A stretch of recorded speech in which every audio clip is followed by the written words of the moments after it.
আসলে আজকে মারা গেলে কালকে 2 দিন। এই মিশা দুনিয়ায় আমরা কত কিছুই না করি।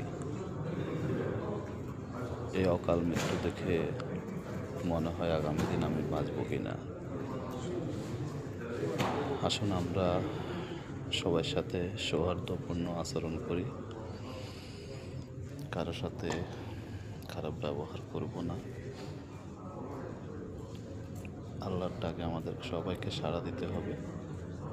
আমরা এমন কিছু করে যাব যেন আমাদের মামুন ভাইয়ের মতো সবাই আমাদের জন্য কাঁদে, সবাই আমাদেরকে স্মরণ করে।